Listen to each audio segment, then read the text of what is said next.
Hi, everybody.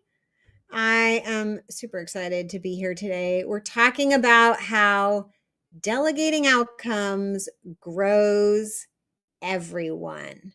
I'm Sarah Olivieri. If you are just tuning in, I love helping organizations scale, helping leaders tame the chaos and regain their time and keep the organizations that they've built without losing traction or killing themselves. And we do that through the magic of delegating outcomes. So let's talk about how delegating outcomes grows everyone. All right. So we talk a lot. I like to talk about how delegating outcomes helps founders, CEOs reclaim their time, reclaim their brain space, reclaim their brain space, free them up to be the visionaries that they truly want to be that future thinking person, that big relationship building person. And all that stuff is amazing and really, really good.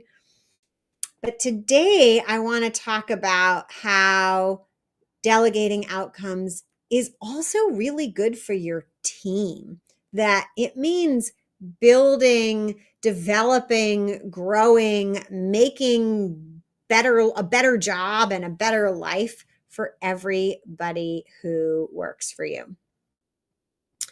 So, first of all, when we're focused on task delegation over outcome delegation, sometimes unintentionally, we end up building a team, hiring people who are like, yes, I'm doing the task done. I'll do what you tell me to do. And that's my job. That's not my job dynamic.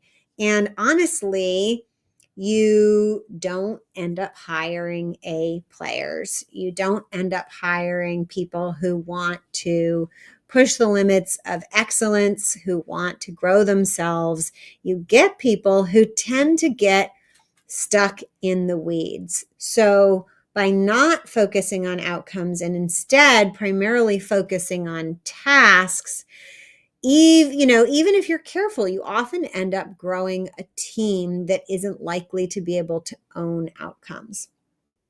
Now, when we step back and we start talking about delegating outcomes with our team, we actually are creating an opportunity for our team members to grow into leaders who not so much are leading others, but are leading our business or parts of our business or nonprofit into the future, right?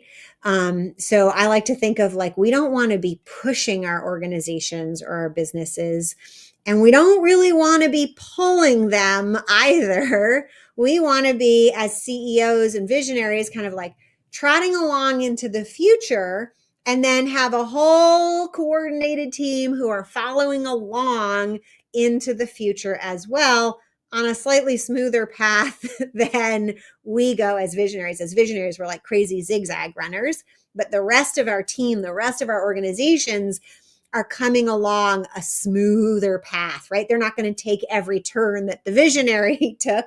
They're not going to follow every squirrel, but they're going to say, okay, visionary went from point A to Z, taking lots of different paths. Now we're going to take the straight line from A to Z. And we won't get there right when the visionary gets there, because the time we get there, visionary will be gone to the next location. But we are going to get there pretty quickly because we're going to be efficient and clear about it. And we're going to skip all the detours.